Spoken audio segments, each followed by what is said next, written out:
Ang pag-unawa at pagsasanay sa mga pato ay nangangailangan ng pagkilala sa kanilang mga natatanging ugali at katangian ng bawat uri.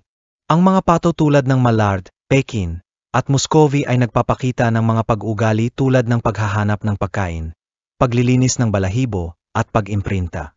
Ang pag-imprinta, kung saan ang mga sisiw ng pato ay bumubuo ng koneksyon sa unang gumagalaw na bagay na kanilang nakikita, ay maaring gamitin sa pagsasanay.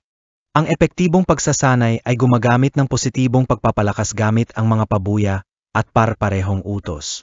Bawat uri ng pato ay may natatanging pag-ugali. Halimbawa, ang mga Mallard ay madaldal habang ang mga Muscovy ay mas tahimik.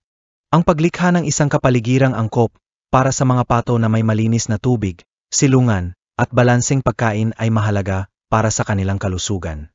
Sa pasensya at tamang pamamaraan, maaari kang bumuo ng matibay na ugnayan sa iyong mga pato at masyahan sa kanilang mga natatanging personalidad.